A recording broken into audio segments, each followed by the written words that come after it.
Hi, I'm Michael Weatherly. And I'm Cody DePablo. And we're talking about Season 3, Episode 5, Switch. Today. On Off Duty. All right. We also have a very special guest with us today, Daniela Ruah, who you may know as Kenzie Bly on NCIS LA. Oh, Danny. She's so fantastic. She's so What great. a magic human. We're so blessed. Every week we're just so beautiful, wonderful people. Yeah, I know. We've gotten pretty lucky thus far. Yeah. I feel the same way about you. Oh. Welcome to Off Duty, an NCIS Rewatch podcast. This week on the show, we're talking Season 3, Episode 5, Switch. A sailor dies of a gunshot and the resulting car wreck. Gibbs and company investigate. The victim first appears to be an imposter, but Abby shows otherwise.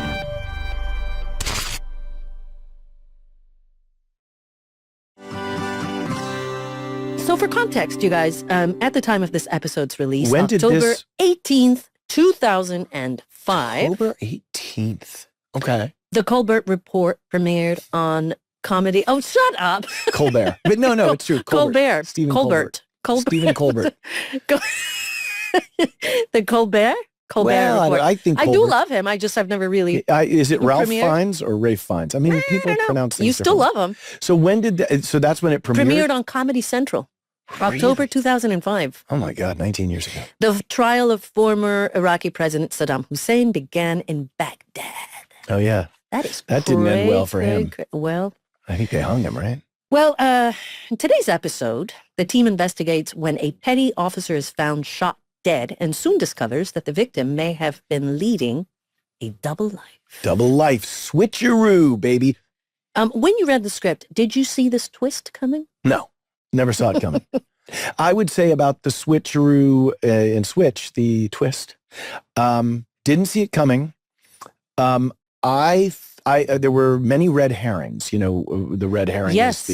is the sort of miscue or something. It's like a misdirection is what I mean. Yes. You know, well, watch this hand, and the magician does something over here. Oh, hello. How many of the scenes with McGee were improvised? I feel I really did enjoy watching this episode. I'm just a junior field agent. All the more reason you need the experience, Proby. How about I follow in your footsteps as you lead the way? How about you kiss my experienced buttocks? I remember parts of it, shooting parts of it, remember parts of it. I don't remember all of it, but Do you remember that scene down in the mountain when Brian Dietzen has yes, to... I do. And I do. wasn't that, I remember when I was watching that, and this was many years ago. Yeah. When he did that whole thing. By the way, what people don't know about Brian Dietzen is that guy is built like a brick. I know, but he's mean- very, very athletic. Super athletic. He runs like, I don't know how many miles a day. He's in tip-top shape.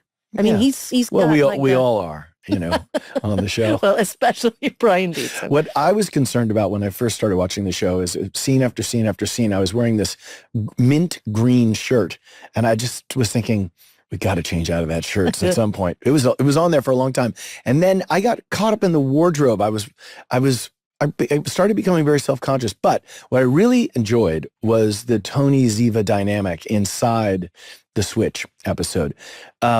It felt like something was happening between them.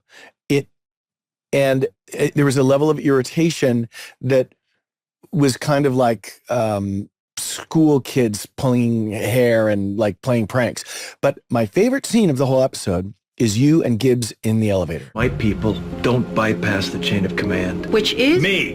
We clear on that? Officer David. Crystal, Agent Gibbs. Oh, I was just going to say, because that's a defining character scene. Yes. And it was such a fun scene for Mark and I. I remember when we shot it. I mean, I remember it so vividly because I had so much fun that, you know, going back to the elevator and shutting the lights. And it was a power play. I remember watching it this morning. It was the first time that you see the character of Ziva actually sort of challenging this authority figure, you know? And I thought, what an interesting thing that it was so that was so clear from the beginning. Belisario started writing that very early on, that she would have no qualms about just kind of saying like, hey, I understand your rules. Do you understand that there are some rules that I also want you to abide by? And I thought that was such an interesting sort of power thing between but them. I think it also did But by the something way, where a it lot of set up the respect. character, the respect, but it set up the map for your character and Gibbs' character in relation to it. You are Officer David, not Agent David. You have a relationship with Jenny Sure. Shepard that is outside his circle of And he's control. asking for, And he's saying, asking no, you will go through me and she will go Right. through me because Right. I am your superior. And this is Yes. chain of command. And there is a hierarchy in this family. There is a hierarchy Yes. on this set. Your loyalty is to me. But I did feel that, the lines could blur. But when you're watching that particular scene, what I got it from watching it again as well was that I don't remember anyone really speaking to Gibbs that way who was not either an equal to him or an opponent Mhm. in an interrogation or a crime, or like Fornell can talk to him like Sure. that. And Alan Dale, the former director, Sure. Tom Morrow, which you run them together as Tomorrow. His name is Tom Morrow. I'm not kidding. That's what they, Nerd. makes Tom Morrow. Rocky Carroll could Yes. look at and Lauren Holly, Director Shepard. These are the characters who can speak truth to power as Gibbs is, and even very importantly, can be above him and can say, "Hey, you don't follow me into my office. You don't do this. You work for me." Gibbs, Yes. right? And then you see that Gibbs doesn't like being told, here's the hierarchy, you work for me and you're going to obey Sure, my rules. sure. But But he I has do no problem telling people under him. So you wonder, like, how would... But I think they but- both had that thing, which is the interesting part about the elevator scene. Yes. Is that I think you're saying the same thing in many ways that I'm saying. Is that they both have a little bit of that quality in them. And They're I rebels. think that totally they have a problem with authority. Yeah.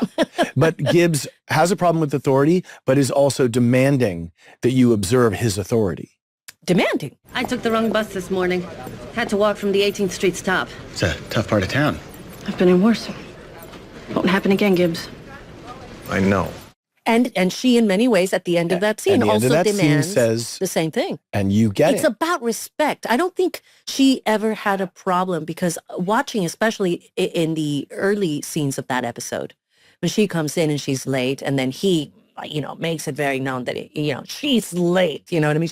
Makes her feel it. Right. And then she's on edge the entire time trying to figure out like, hey, this guy, like what's going on with him, Now, how much And do you're you like, think the writers are also looking at the dynamics on set, the real actor dynamics? We talked about the clock, and Yes. if you're late coming to work, you get the clock. Like how Harmon felt about making sure that the integrity of this troupe of actors that has to work together Sure. through rain. I mean, that's you a know, really interesting point. I think there's a little of that. I think they probably It were does like, reflect, hey, let's you know? let's play around with this because that's a real thing. And I think, yeah. Because I Do think you that they do think the by same any thing to chance me. they were yeah. still trying to figure out what to do with Ziva at this point? I Because don't. I was watching, for example, this is a very interesting thing. I was tracking the wardrobe Mhm. and I was like, why is she wearing a skirt? Oh yeah. This was early So on where they were just experimenting with things. Yes. And they were very much like, can she wear a skirt? And I was like, oh God, I thought, where are the cargos? Right. I was like, where are the, the easy, comfortable stuff where she can kick someone and she can, Well, or they that do that. wonderful crime scene investigation scene where you're talking about the Hawaiian shirt. Oh yeah. That's one of my favorite scenes. Do you realize what we have here? Another ugly shirt? It's an authentic Magnum PI Jungle Bird design. 100% cotton, bamboo buttons. Well, his think- enthusiasm for pop culture and his enthusiasm for particularly shows produced by Donald P. Belisario in the 80s. But the Magnum PI piece of DiNozzo is really important because Magnum PI is about a kind of overgrown kid who has all these enthusiasms and wears his Hawaiian shirt and gets excited about the Ferrari and lives on a Robin Masters estate in Hawaii and has his buddies. I mean, he's almost like a kind of a teenager in a sense. He's like a very young energy, Magnum PI, but he's also has PTSD as a war veteran from the Vietnam War. He has lost people very close to him. And has, people have blown up in front of him. He's lost. And I think that DiNozzo as a kid watched Magnum PI and different than myself, I think DiNozzo had, his mother died. He had a father who was not present and he was running around. And I think that a character like Magnum PI. So when you see DiNozzo having it's not really silly to him. This is really like an emotional part of his childhood that made him feel safe. So when he talks about the buttons being made from a certain palm frond or whatever the hell it is, he knows the minutia and the details because it's meaningful to him. It's not just like, oh, I love that comic book and here's why. He holds on to a piece of, it's emotional. And that is a fun part for me of the DiNozzo journey, looking back at him and seeing that. And it's very funny because what you guys listening don't know is that Michael has been saying this from the get-go. It's not like he's making it up now. I remember you talking about that from the get-go, about DiNozzo and about that and about the buttons and about all of those things were important to you then and they're important to you now. Right. It can seem like I think. So in a way, it's not as superficial as you sometimes say the character is, because I do think, well, the mistake is he can be sometimes. Well, he can be, or he certainly shows that part of him as maybe a way of deflecting, which is very which is very much. Well, he blows things up. Really? And I also, again, in this episode, noticed the Forrest Hump porn videos. Again. And there's a kind of juvenile, there's this celebration of this, what we now obviously... Which McGee doesn't recognize, and that's the funny part. McGee goes right over his head, and you just go, what do you mean, McGee? It's a bunch of people, naked. And here's, DiNozzo is finds this stuff funny and titillating, but it's past its sell-by date in all kinds of ways. And he is still emotionally immature and trapped in this kind of... he's the age of a young man who should be getting married and starting a family and making conscious choices to like make his life. But instead, he's kind of locked in this place where he's excited to go on a date with the woman who turns out to be married. Right. Or he's excited that McGee's, But the funny thing is, and this is something that we talked about earlier, is that he's about to go on a huge...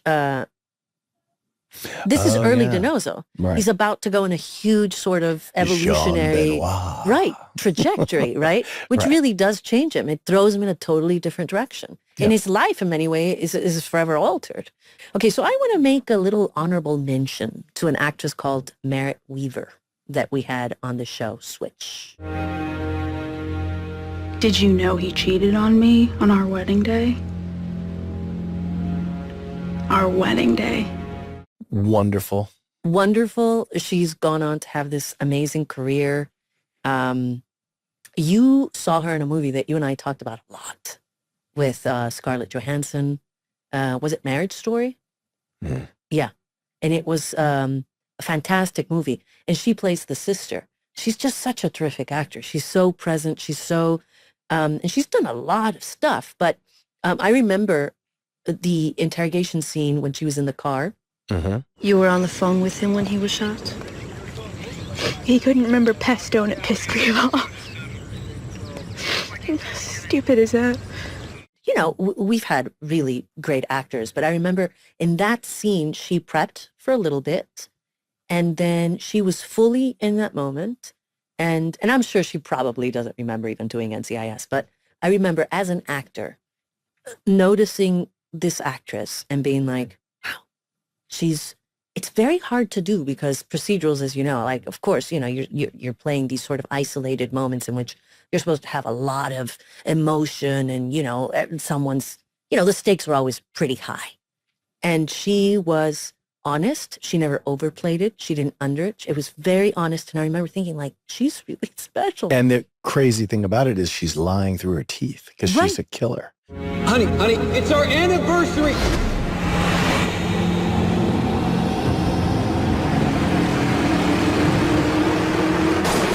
Right. And it's so, and it's, So it she was fooled Ziva David. well, but you know, I thought she was just terrific. And so I just wanted to say that because speaking about all the people that go through our Bravo, Merritt Weaver. Bravo. Yeah. And thank you for being a part of our NCIS family. Who knows? Maybe one day you'll show up here. Maybe one day. Which brings us to our guest today. Daniela Ruah. Daniela Ruah. Oh, Danny. NCIS Los Angeles. Yeah. Kenzie. Yeah. Kenzie Bly. It's a very important, you're not going to want to miss a moment of this.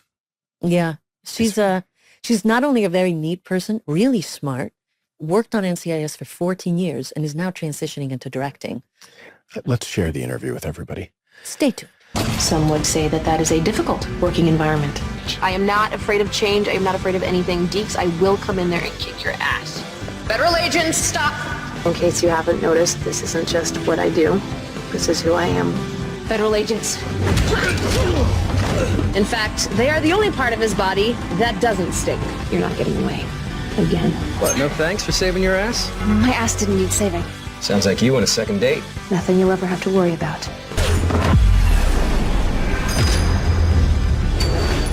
Tango down.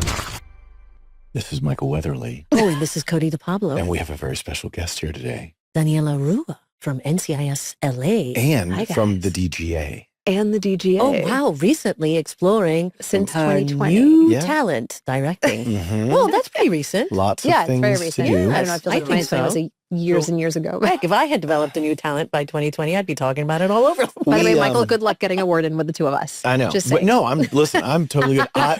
Here's my You're goal. not talking over him. Here's He's like, my goal. yeah. Yes, have you met you have met my wife? I have. By I the have way, met she my- says yeah, hello. The doc loves both of you ladies so much. And I was just on the phone FaceTiming, and she's like, you're so lucky.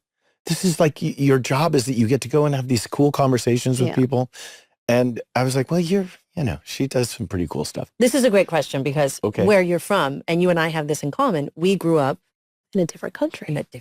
Yes, we did. Different language. Yes, we did. Different cultural references. A lot of different cultural references. Okay, so where are you from? So I was born in Boston, but raised in Portugal. My parents You were born in Boston? I was. I've been cheated.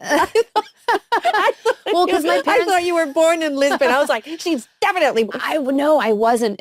Luckily for passport and citizenship purposes, wanting to pursue the creative career and coming to the U.S., I didn't have to deal with all the paperwork and all the legality. So that was the great part about that. But it was a complete coincidence. My parents were both studying in the U.S. They came over married. My dad was doing his residency at Tufts. My mom was doing her... Dad is a doctor. My dad is a retired surgeon, ENT surgeon. Yep. And he was doing his residency at Tufts. And then my mom was doing her master's in audiology at Northeastern. And Pretty so... smart people. Very smart. I come from a very academic family. So when I'm like, I want to act and dance and prance around on stage with sparkly things, they're like, actually, we totally support that, which was great. We support that. It's because you dropped her on her head when she was a baby. No, actually, they supported, and this is, by the way, I come from a very traditional family too. Most of the support came from the idea of absolute not knowing what that world was. I do think sheer ignorance was such a buffer. It was just like, you want to do what? Oh, that sounds great. It's fun. That's okay. Yeah. Yes, it was more because I think especially my dad and my grandfather, they just loved watching action shows and action movies and everything. So when I sort of gravitated towards doing those kind of things, I had no idea that I would be on a procedural, obviously, when I came to the U.S. But that's the stuff we watched. We watched NCIS and we watched CSI and all the CSIs and we watched Criminal Minds before I even moved to the U.S. But you understood sort of the expectation. So when I met Don Belisario to audition, to talk about NCIS, I grew up on Magnum PI and I grew up on his voice. And, showrunners and show creators, when they are involved in the DNA and creation of a show, and as Don was creating NCIS, part of, I think, that conversation that we were having was me showing him that I knew his voice. And that made him comfortable because he was going to ask me to do crazy stuff. Like we're going to go from extremely silly stuff to extremely serious stuff with no transition at all, just a cut. Do you look back at your, like, for instance, and we'll go to the genesis of the creative. I want to know about dance. I know. I'm dying I want to know dance. When you started and the NCIS LA with the 2 embedded episodes with you guys, right? Yes. Which, by the way, I was distraught that none of my scenes were with either one of you. And I have to tell you the story because I'm kidding. I don't think so. We have nothing to do with it. It was just. But I met you guys at the table read, right? So obviously you were still in the episode. You just didn't have any interactions with us. And I was distraught at that. And I don't know if you guys remember, but the first scene that I heard you guys play in the table read was a scene where you were like banter arguing with each other. And you kind of, I don't remember if it was supposed to be the way you did it at the table read or if you guys were just having fun because it's a new crowd and you had an audience. But it was like you were yelling at each other over the table. And I just remember being like, this is so cool. This is so cool. That was all planned. They are cool. Right? I want to be a part of their coolness. And then I had no scenes with either one of you guys. And we talked about it right before the read through. Did you really? Like, oh yeah. Because the read throughs were, you read and you do your thing. And, do the jokes work or not? Basically. Sure. But we were like, we're meeting the new guys. Let's step it up. Let's step up to the plate. But I'm curious if you had anyone or anything, or like whether it was a performance in a film, or if you were thinking the one thing I don't want to do is this. How did your character? Like, where did Kenzie come from? So I have to. There's a couple of stories that go with that question. The first one was I really botched my first audition. No joke. And it's like, well, you got the part. It's like, yeah, but I almost didn't. So my first audition, I was still living in New York, and I had a ginormous speech, which I did, and then I screwed up towards the end, and the casting director was really nice, and she's like, try again. But then I got nervous, and so I kept screwing up this speech earlier in this speech, and she's like, you know what, we'll cut it together. And I was like, okay. And it was an action sequence, so the room was small. It was really weird. Like, the whole thing was very bizarre, and I walked out, and I literally, unemotionally, ripped up the side, and I was like, well, that was a freaking doozy. Like, that didn't work out. And it was pilot season, so I was auditioning for a bunch of stuff at the same time. Yeah. Like, you're just like, it's just one more, right?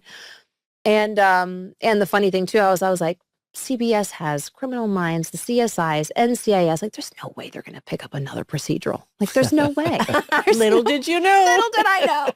Anyway, so I walked out of there really, really genuinely thinking like, okay, that was it, on to the next. I had other auditions that day that I was like, nailed it. Never even got a call back. Right. Anyway. Ain't that the way? Right? Yeah. And so, anyway, I got a call back. To my complete surprise, they flew me out to LA because that callback was already like the studio audition and all that stuff.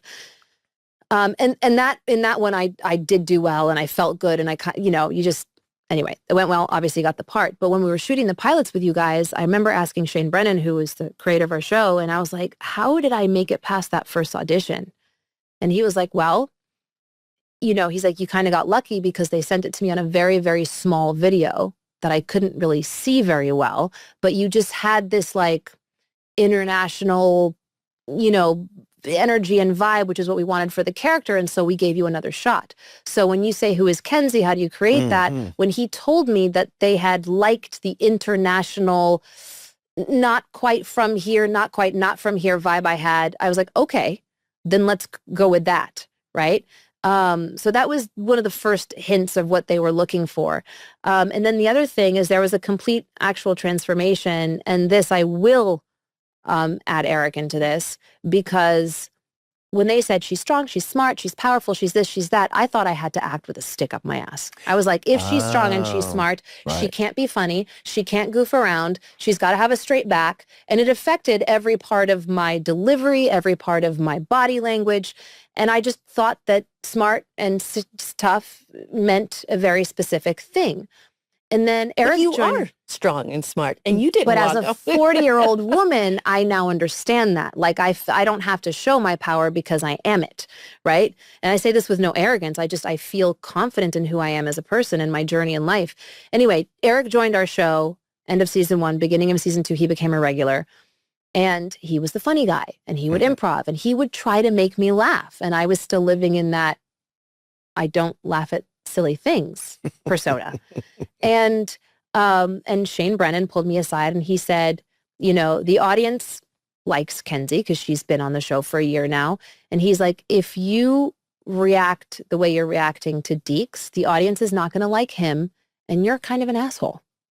So you got to start, you know, even if you don't like him to his face, if you just crack a smile when he walks away, now the audience is with you and they're with him. And now we're starting to create something. And it was that led me to be like, oh, and I'm such a goofball as a person that it was a challenge to keep it straight. Right. And so once you start it gave letting, you the freedom. Yeah, once you start letting yourself into the work more, you start to freeing enjoy myself it. up. Yeah. Right. Started enjoying, I mean, I was already enjoying it because it was a job, right? But then I actually, you know, internally started enjoying it. And Eric and I had chemistry the way you two have chemistry. So it became Was easy that to the laugh beginning, at. by the way? Because Yes. that's actually like a question that.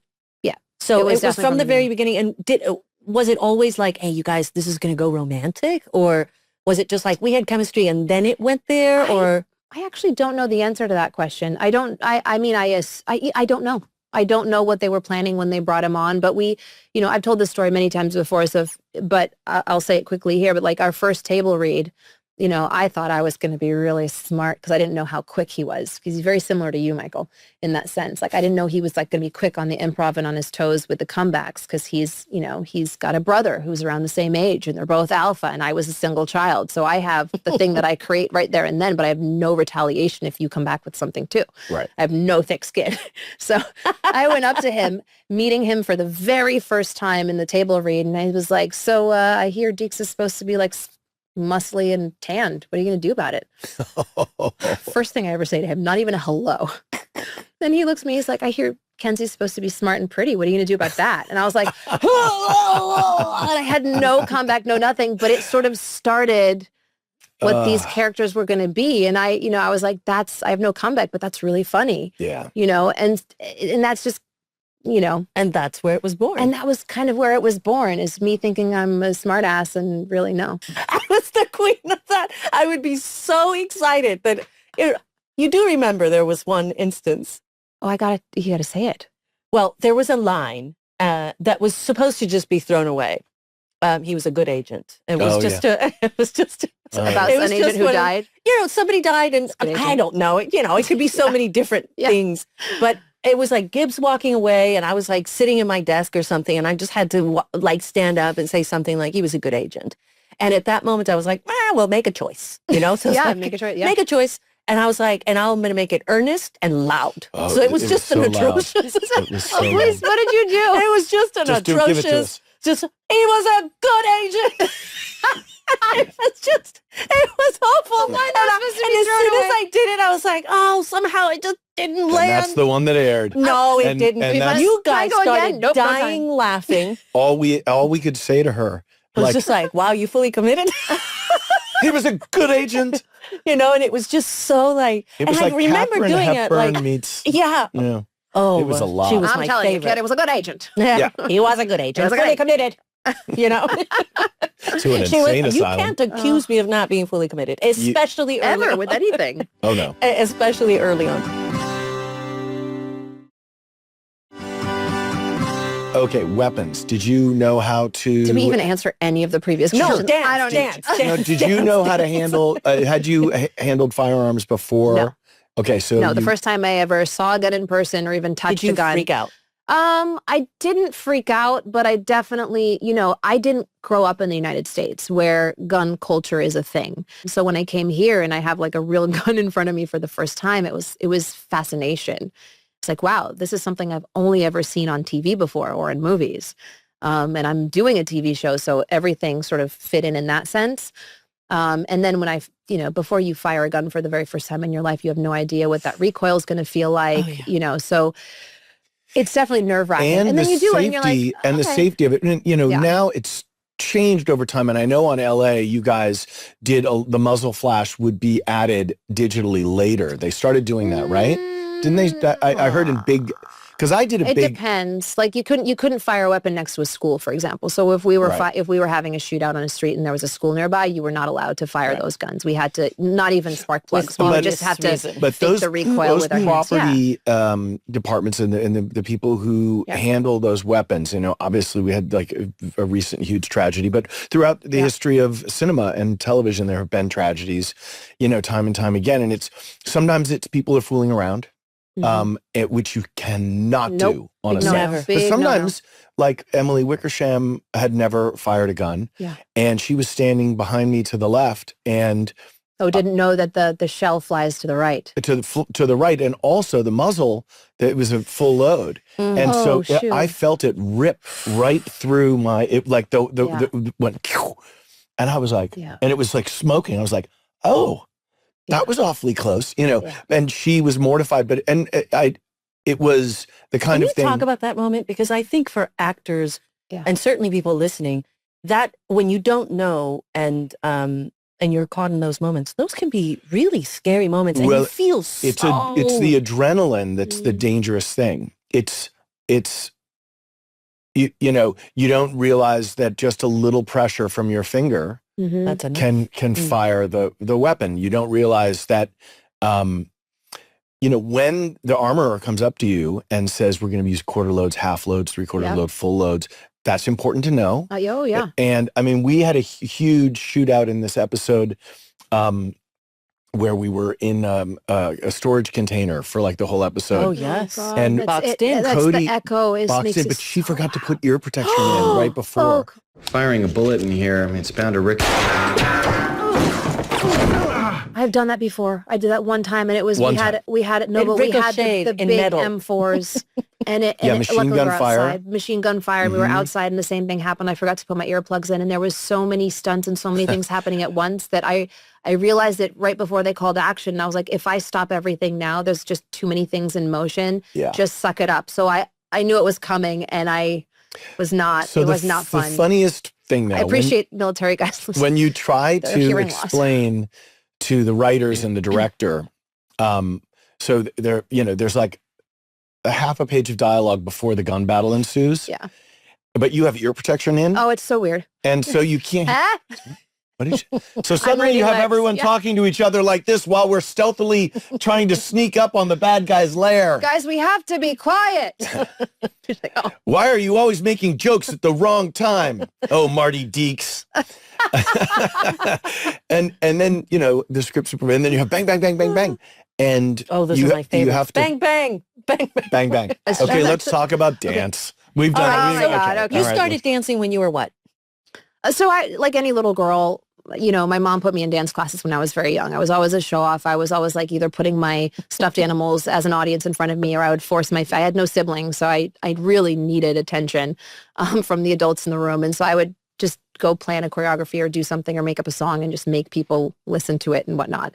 And so that sort of sense of enjoying having an audience has been with me, I think, since the day I was born. It's just part of me. And so I think my parents recognized that. So I did the dance classes and I did the theater classes once a week, and that until things just sort of escalated where they felt a little bit more serious. And then it became like a career choice. When I was a teenager, I was like, I think this is what I want to do for a living. So when I do search for colleges, this is going to be the path. And my parents were like, great. They never criticized any part of my creative needs. All they said was like, this is your choice, which means you have to go as hard as you can. Yeah. Like, yes, mistakes happen. Yes, failures happen. That we don't care about that stuff, but you cannot half-ass anything because this is your choice. And so that's such a great piece of advice. That just answered one of my questions about how you survived 15 years? 14 years of the show. Because you have to have a work ethic that comes from like Mount Olympus. Well, where did that work ethic come from? You and I have this in common. Soap operas. Soaps. Did you ever do soaps? I did. That's how I started. Telenovelas in Portugal. I did 4. Oh, wow. Yeah. Well, so they're not like here where they last a long time. They're more like the Central and South American soap operas that they're on for a year and a bit, and then they kind of they end and you sort of transition to a different role in a different soap. And like 40 scenes a day. And you know Right. what I mean? Like you're going home completely exhausted, learning a bunch of lines. And in that sense, I was more like you at that time, I think, where it's like you have to keep the context of the scene, but it was near impossible to learn word for word because it was just too much to learn overnight. And you have to wake up the next day and do it again. Yes. And then the well, day I was after in that, high school, so and I was going to school, Oh, God. finishing at 3:30, and then working until 3 a.m. See, and I then was going doing homework in between because we I was didn't doing have the same thing. You did the same thing. I was doing the same thing. I wasn't doing soaps, but I had a little TV show. Yeah. But it taught me, it's like, you just got to do your homework when you can, as opposed to, I'm tired, I'm going to do something else, and then No I'll do it later. There's no procrastination. later. Yeah, like, you right. have to There's do no it later. now. Otherwise, the thing that you want to, so that in that sense, it was great work ethic. And that definitely carried into NCIS to answer your original question. Mhm. And so, yeah, that sort of was there in the beginning. But then the family, like you guys know, the people that you hang out with, the environment, the cast, the crew, like everything just becomes home. And yeah, you guys had a really nice one. You guys had a really fun And the set. Paramount lot is a little different than our Santa No, I mean, Clarita. are you kidding me? Oh, This I is was. You said that as if you guys did it. No, I was no, like, no, you no. guys We did had a, too? we had a family for Well, sure. we were but what I called Moonbase Alpha. People were like, where do you shoot your show? And I'd say, well, do you see the sun? If you fly directly towards the sun and just before you incinerate, you're in Santa Clarita. Because it's literally like 100. yeah, you guys were in a lot. I mean, you guys had the proper, you were there. That was like mingling with other I people, other loved actors. going I to don't the know. I just Paramount lot or left the your set Universal. last week, and I loved every moment of it. I know, but it could is not find my way isolated. through those stages, though. I'll be honest with you, I kept getting lost. So let's give this But- context. Daniela Ruah has just directed an episode of The Mothership. Yes. And you're working with our beautiful, wonderful Sean Murray and Brian Deason and Gary Cole and all the new people, Wilmer and everybody that I never got to work with. You actually did do a little bit of work. I did a little bit of work. Yeah. And they were, But most of your stuff on that was with Harmon. And Emily. And Emily. Emily was still Emily there. as well, Bishop, yeah. Right. But that, I was just going to say that I think it took me 13 years before the switch went on where I was able to add it all together. What does that mean? I think that in the beginning, I would be in the bathroom at the soap opera studio, so nervous, just palms sweating every time we were getting ready to go tape. And just Mom like, spaghetti. I'm just sweating, just like terrible stomach problems, like so nervous every day. And then I would finish work and I would walk home because I wasn't going to pay for a taxi and I didn't want to take the subway because I needed to scream. So I would walk down 10th Avenue and just yell at the top of my lungs because I was so frustrated how bad I was. And then I would get all the way home and go through this self-loathing, knowing that it took about 40 minutes to walk home. I lived on 26th Street. And then I would sit with my script for the next day. I'd be like, I'm going to fucking do this better. I'm going to be better. I'm going to be Who better. made you feel that you weren't good enough in those moments? Everyone I worked with. Everyone. No, I mean, Really? I could feel, I got a lot of hints. Celeste Holm played my Aunt Isabel on Loving, and she took me to her dressing room. She had her Academy Award on her dressing table. And she said, you clearly don't watch the show. And I said, well, yeah, I don't know. It's a soap opera. And she goes, that is not the attitude of success. You must know this show better than anything you've ever known. You must live this. These stories are the most important thing in your life. And I was like, well, and she said, what is your dialogue? Your dialogue is simply reiterating all of the stories of these people. Trisha, trucker, what are you doing here? I thought you were at the mountain cabin with the stolen diamonds. It's all just plot and exposition. Yeah, but if you don't know it and you're memorizing it, and she said this great thing to me. She was like, tell me about how many siblings you had growing up. And I was like, oh, well, I had 3 half-sisters and a full brother, but 2 half-sisters from my father's first marriage and a half-sister from my mother's first marriage. And now you're regurgitating information. And then she goes, what you just did is what you should do when you're on the show. So she gave me this one piece, which was like, it's got to be your story that you're telling and your perception of the story. But it's interesting. Like, that's a wonderful lesson. It was great. It's That's an amazing a wonderful lesson. And lesson. what a great That's- thing to have somebody sit you down and actually have that. Well, she probably did it in a nice way, or did you feel attacked? by No, her? she was very direct. But But she's on the probably very soaps, protective over her. she wanted, I was that's her home. 22, 23 years old. Yeah. She was like, if this guy doesn't get it together, he's gonna, exactly. he's gonna blow the job. she was funny and obviously like an extraordinarily huge career, very talented. But two things Dennis Smith taught me, and we will be talking to him on this podcast very soon. Or if these air. By the way, out of Dennis order. Smith is the director who's directed the most amount of NCIS franchise episodes of all time. He's How got many do you know? over 100. Yeah. He's done over 100. So Dennis Smith was a regular director on our show, a regular director on straight 4 NCIS. seasons. He's Crazy. and he started off as a camera operator, then he became a director photographer, cinematographer, and then eventually worked his way up to directing. I was But just telling the he's- audience at right. home, so they get a reference of But he Dennis knows- is a home. No, Oh, you yeah. know. I mean, he's But a he home knows name. that if so you bring in a cast, especially if it's a squad room or something where everyone's kind of, we know what this is, and everyone's kind of not really looked at their dialogue much. You rehearse it. Let's just Talk read. about let's you, just, Michael. We used to look at. Let's just read the words, and then let's just read the words, and then And I just got off your show, and they all knew their lines. Don't say that. You. they sort of knew their lines.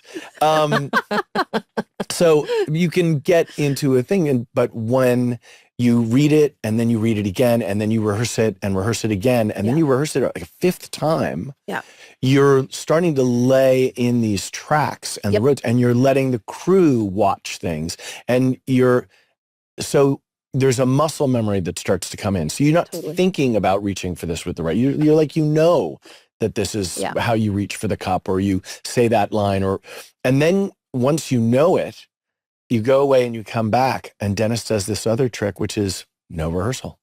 Let's just shoot the rehearsal. Oh, yes. And then you find all this stuff that wasn't there, and all this kind of magic happens. Robert Wagner, when he would play your dad, right? Played dad on the mothership. The first time we were loading into this elevator together, he said, right before they called action, he said, "Let's show him the magic." And I was like, "Let's show him the magic." That's amazing, because it is a magic trick, right? If you do it correctly, and then, the greatest compliment that I ever could receive from anyone who didn't know me, who would watch the show, and then I would meet them, they'd be like, "You're just like your character," or "It looks like you're not even acting." And you just play yourself. And even some people that I do know would say, "God, it's weird. You're just like completely yourself." When I watch it, I don't think that at all, because I can see everything I'm doing, and I can see that I'm activating all kinds of stuff that's fake. But the magic trick is complete. And if somebody thinks that felt and looked real, I mean, our laughter was always real. I mean, it was impossible But it's not very to hard to laugh for real. Oh, yeah. Right? It's so bad. And especially when you're working with Eric Christian Olsen. No, he sucks. He's not funny at At all. all. So he told the stories. We Okay. we Has he been had here him. already? Oh, Yes. we had him, and Do he you told us wanna- stories about you and he, and it was he really said Which one? he said that there would be, for a instance, funny game that you guys played, which was Have to who do took with the last line. Oh, God. Yeah. No, it's not who took the last line. It was Damn. written as me, and he would improvise something at the end, which was, of course, funny. So then I knew they would use it in the edit. And so I was like, I have the last line, for crying out loud. Like, stop saying something I after know, and the then scene he is would say done. that you would try to top it, and that it was No.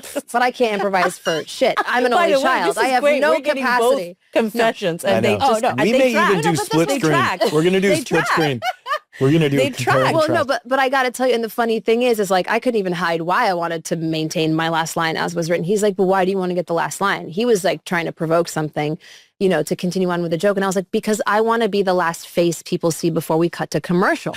And he's like, "Well, at least you're being honest about it." I was like, "Of course I'm being honest. Why else would I want the last line in the scene?" It's called of a course I do. tag. It's, Exactly. And I was like, so this one time, it became obviously a running joke between us. And I have to tell you, so there was this one thing, it was like an act out, and these guys, they come screeching, we have our guns out, and we're like, "Get out of the car," all this stuff. And my last line is, "Out of the car, hands up, get down on your knees, now." And we did it. And we're there like, chest breathing hard, all this stuff, like this. And then he takes a beat after my last line, and he goes, "You heard the lady." And I was like, "God dang it, Eric." And of course they left it in the cut, and it works perfectly. But I was like, "Eric, shh." So you were Now, just doing something. Something that is We have everybody do, really. everyone here has a gun face. Did I just make mine? Yeah, it was good. It was really good. Yeah. No, I don't you stretch have a them gun. much. Show me your gun face again. No. We need her gun face. I know, but show me yours first. I mean, it's Oh, so it's a good. side eye. Right. Side Oh, eye. it's a side-eye gun face. Mine for sure. is mouth slightly ajar. And by the way, these gun faces never change. Like, no matter what happens, it's always gun face. Oh, Sean- no. Yeah. Sean Blue Murray steel. has one which the tongue goes under the lip. It goes, It's this. it's so good. He looks like he's wearing a mouth guard. And then Echo showed us the brow, the Cro-Magnon, the Cro-Magnon. like through the eyebrows. Yeah. So now we're asking know what- Daniela Ruah, like Right. what her gun face I have to is. do it without thinking, otherwise I'll overthink it. So say the line. There it Say the is. line you just said. Say the line you just said. Down on the ground, hands up. Yeah, it's good. You got to do it. Got to do it with the. The Okay. finger pointing down. Down on the ground. No, I will tell you, I don't know what my gun face is. That's so funny. I'll have to do it like out of the No, that blue was to good. remember it. No, but it's, I know that I didn't. Oh, I I've was seen always you in the told opening you don't go titles. with one eye. You always keep both eyes open. So I remember that was a big one.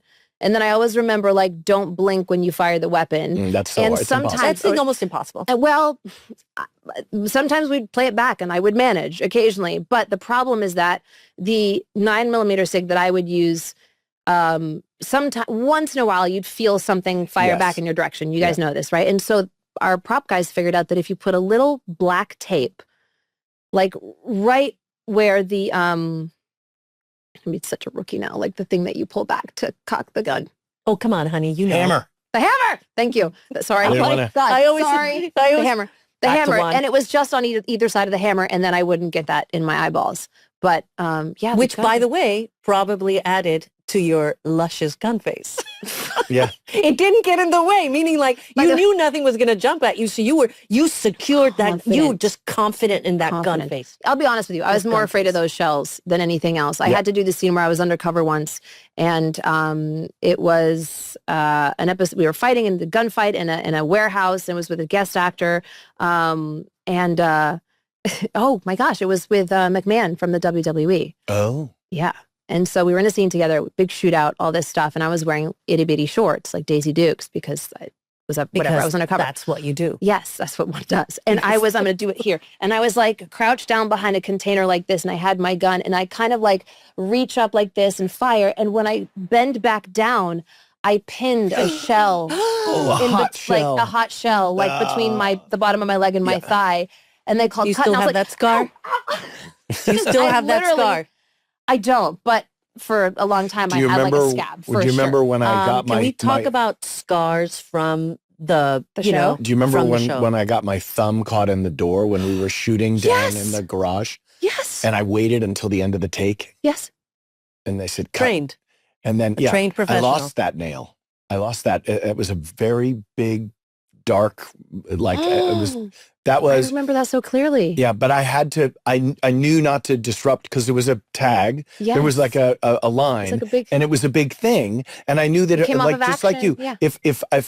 if I screwed it up before they said cut, we would have to do it again. Right, And I but knew like I might yeah. be missing the top of my finger, right? Because you know when you get And it, the reset is just so it is Well, with- expensive and it's lengthy. especially if I'm missing part of when my you have hand. like when you have like it's like, oh, you have a big vehicle coming in from that side of the parking garage, another one's coming in from behind camera, and then you have two guys coming like when there's You're a lot like, of I'm action not gonna and mess stunt this guys. up. Yeah, you don't. Everybody to reset is a nightmare. So good on you, but Okay. at the same time, I remember you being like, no big. You were smiling, but you were also like sweating beads. I remember no, I this was- clearly. I like, was- humor was your diffuser in that moment. Oh, I- humor's always been his diffuser. Yeah. He So- could be going through the worst and he's still cracking a joke and you're like, I know you're crying inside. I'm in a lot of therapy about that right now, and it's working. So what happened when you stopped? Like, so take me in the Wayback Ruah machine. But before you stop, because 14 Before years you is 14 started. years. Yeah. And I just wanted to know, you got married, you Yeah. had children. Yes. You want to know Um, how much was she making at the last? No, part? we had those conversations. Her and I Trust talked me, about that we had stuff talked off about all of camera. that. Yeah, we're not. We're not going to divulge that. By the way, the I first, tease. I'm going to rewind back in our conversation. So other than watching you two at that table read, Yeah. and don't forget your question because I want to come back to whatever you're going to ask. But I asked you specifically because I understood that I was kind of like, your equivalent, if you will, on our show. course. And I'm gonna the ask you what action, you thought with female, Ziva and- strong. Yeah. Yeah. I'm almost jealous because I'm Jewish and you were playing the Israeli and I was like, dang it, that part's taken. But I just remember saying like, what's your advice for somebody who's going to start a potentially long run on a show? And you said two things that I abided by the way. save your money. Don't take too long in hair and makeup. And Yeah. to this day, I was like 45 minutes in hair and makeup, and that's when it wasn't 30. I was like, And, just put it you up in a ponytail. Just Yeah. Be And quick. the great thing about Daniela, we didn't see each other a lot, but the times we did see each other, it was like It's very connecting. not only very connecting, but it was like it was no BS. There wasn't any kind of pretense. It was like, let's go straight to it. Yeah. You know. And I'd say, listen, I'm the kind of person that you could have a real honest relationship with, and not only that, shoot, like. Ask any question you want because I'm going to give you the answer. I'm not going to give you the political answer. I'm not going to give you You were such the a thing wonderful you want open book, and I'm not kidding, Cody. Like No, I but really as a woman, took a lot I think of your it's advice. really important, and especially when you're working with other women, because we really have to, especially back then. You know, we were it's very coming different. from It's very different now. funnily very enough, different even world, from 10 years ago. Yeah. You know, Yep. but back then I felt like if we didn't have that camaraderie, like who would have your back? And a male you know? dominated Are sort you of interrupting us? world. I'm just kidding. I'm just kidding. No, but I mean, Michael. but I'm just it, kidding. I'm kidding. No, it- but like it you, was because a you very- got Cool J and Chris, Yeah. and you've got like That's a lot of alpha males. and Shane I is was the legitimately showrunner. alpha males. Most Yeah. of the writers are sort of coming from this male kind of jock or jocular perspective. I mean, it's been surprising listening and watching these first episodes because there's so many references to like online porn and all this kind of like, it's silly, funny, juvenile, it's a very I know what you immature mean. kind but of. it probably didn't phase you at the time either, because that was just it how was we to be- all. That's and just plus- that was Well, like and it was a humor that Girls was Gone acceptable. Wild era of America Yeah, too. I so- feel like I was so secure in who I was, I felt the especially same back way. then, Yeah. that all of it was just a part of a storyline. It had nothing to do Yes, with I me. agree. I never felt it as anything like that. But you and I had a lot of conversations in which you were asking very honest questions, and I was, and funny enough, I remember when Sasha Alexander and I crossed episodes, she did something that was really cool. And she didn't know me, but she was leaving and she had her reasons, which we all have to respect. Sure. And at the time, I didn't understand why people would leave or, and then of Such course, an opportunity and stuff. well, but people have their own reasons course. and that needs to be respected. But she went to my trailer and I was sitting down and she came up to me and she sort of touched my face in a very sort of sweet, sweet way. And then she said something along the lines of, be strong. She just said, be strong. And I remember thinking like, what does that mean? But the way she said it was so cool that I understood that as a woman, she was sending me a message. And not only that, it was done in a loving way. Yeah. It wasn't done like, be strong. Yeah. Like it was not it was condescending, like, not bossy, not no, anything. there was nothing. Right. There was no pretense. There was no like, there was nothing from human to human, from woman totally, to woman. Yeah. And so I feel that as a woman, things have been informed by other women around me. My mom was a huge one for me. Oh yeah, me she too. was anytime she could help, she would help, and so I felt very much responsible for that. And when you and I had conversations, I just made a point to always give you any kind of information that could help you in the future. And you did. And you did, definitely. And it's so funny that you mentioned your mom, how that was a huge, like my mom was a huge influence for me and too. your mom's She a was cool lady. My mom's cool and she's fun. And she was like the perfect example of what I could be as worker woman mom and the balance between those things. And I know that everything I've done to this day as a worker, as a woman, and as a mom has been because she showed me that. She showed me it was possible.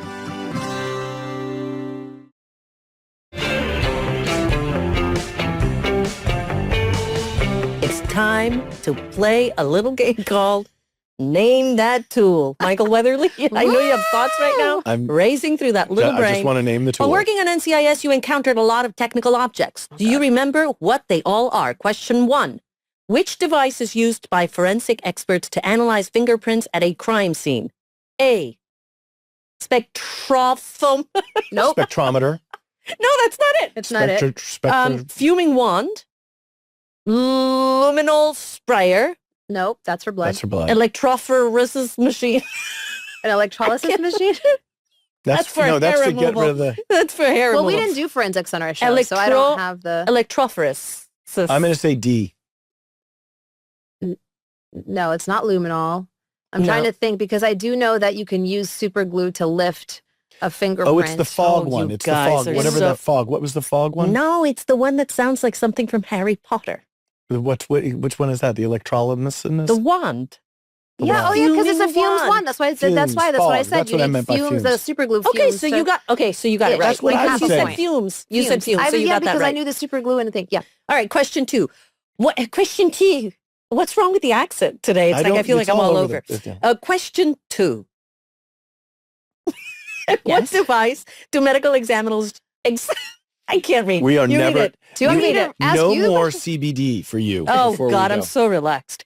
What device do medical examiners use to determine the chemical composition of unknown substances found in a body during an autopsy? Okay. Choices. Spectrometer. I can't read this. Jeff, why do you write I know, this but stuff? just because we want to hear you... Okay, Hemocytometer. Okay. that would be it because that has to do with That's blood. That's We it. both say- Stethoscope. I know we that both one. say hemo. Pulse oximeter. No. No, it's the hemo Oximeter? something because that's blood. Pulse oximeter is something you put on the end of your finger. Pulse oximeter. I didn't get that's what she said. No, it's a gas I worked with her for a long time. chromatograph. What does that mean? I missed it altogether. You see, this is what happens when you've got my mind stuck on these It's words. the I can't number 2. pronounce. It's the number 2. Where's Polly Perrette when we need her? Well, she could say these things in her sleep. Oh, spectrometer. That It's number Oh, 2. it's- Whatever number 2 no, was, it's right? not. It's A. It's A. It's A. What's Question A? 3. Okay. I can't say it. We got it wrong. It's fine. Yeah. O for O. Let's go. Your laughing always kills me. just You get know the- which one's the best laugh of your? My favorite one of your laughs is I'm almost done. is the quiet one when you go dead silent and Yeah. you go in. Oh, yeah. Well, that's... and that you laugh. go red and in. It goes like laugh, that. That I was my haven't- favorite. My favorite. So question number 4. What is the name of the tool used to measure the He's gonna depth ask of us a what? gunshot wound during an autopsy? A rod. Sorry. Hi, 911. I'd like depth to report a gauge. crime. No, there's been a butchering of the English language. We're at the Spotify studios. B, calipers. C, bullet probe. D, vernier scale. Let's just say bullet probe. You got it. God, you're good, Cherie. You got 1 out of 4. That's Bullet fantastic. probe. I hope that you enjoyed coming here. I loved it. I Yeah. don't. Is it a I little almost different? want to be like, you can go home. In the. Did you- we're just gonna keep I know. hanging out You're and like, go for a next glass season- of wine. Pizza. Next Let's season, just- you have to come back if we do another one, and we'll Heck yeah. do cocktails. We'll tape at yeah. night. Oh, let's do kind of like a drunk history thing. Whoa. Oh, no. Oh. We don't do this on And then now. season 3 will be the psilocybin season. Well, everyone my will be God. like, "Is that? I'm seeing I patterns." don't know what psilocybin is. Mushrooms. Oh, He talks I'm about that so a lot, not by the cool. way. Like, I have no idea Then why we'll do an he's like- ayahuasca, the ayahuasca, Ayahuasca. season. the ayahuasca special. Yeah. Then the DMT season. The We'll just go peyote. straight to ging, the God drug. my God. It's been such a nice way to spend an afternoon with you I guys. love this. Can I just take a minute? Please take a minute. A little I breath. feel You feel the full. feels. I feel emotionally full. I feel sated. Satiated. Yes. I feel I have satiety.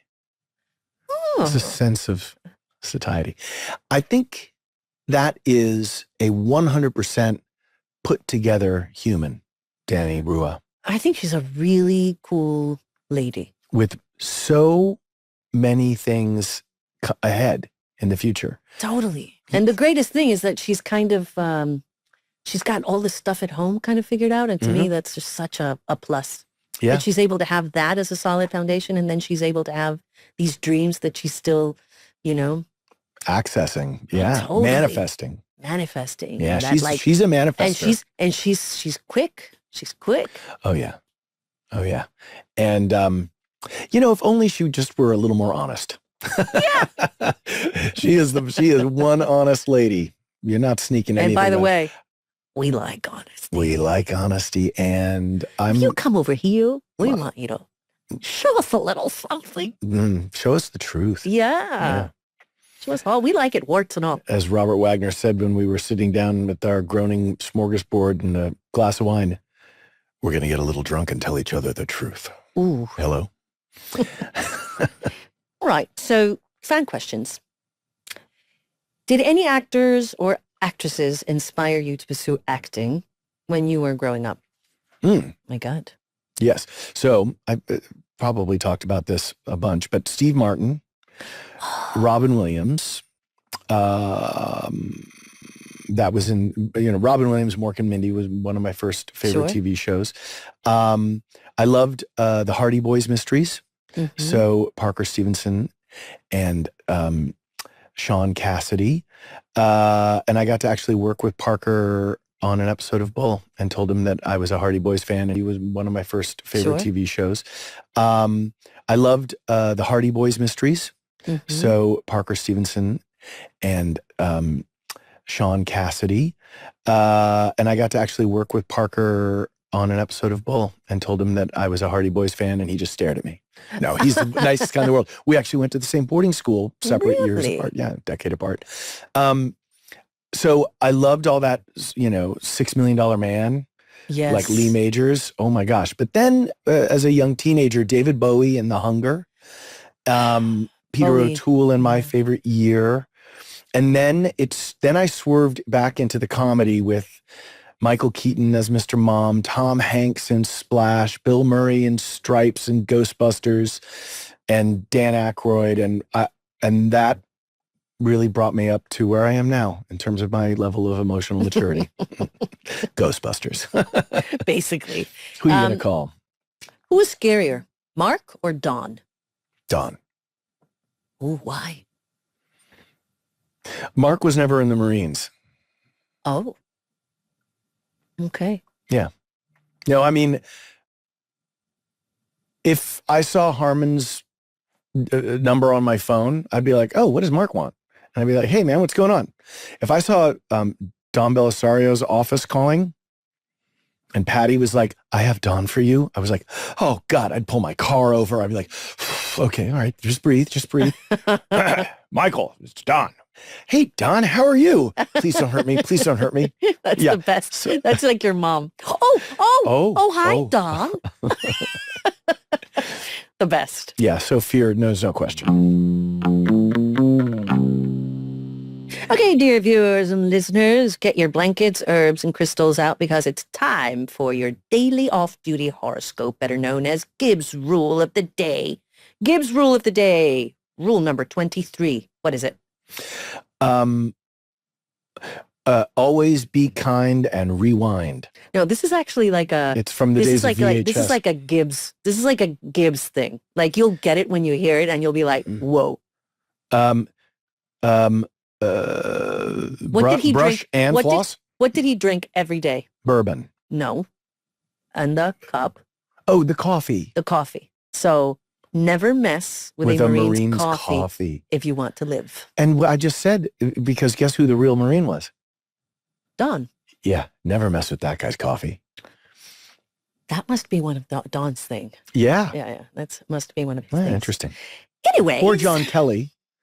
John Kelly. Remember John Kelly? Yes, I remember you went to the Playboy. Well, we don't have to get into that story. But yes, John Kelly, a fantastic, talented. Okay, all right. We can. Stopped me from saying something. This is the first, and it's the first, and it's one of the best moments I think I've ever had with you because it's right live on television. You can't say it didn't happen.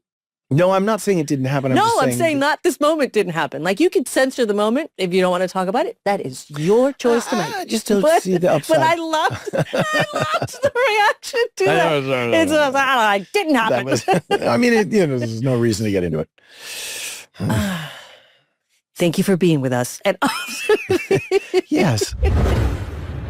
I just want to remind everyone that you can watch episodes of NCIS on Paramount Plus, and new episodes are on CBS Network.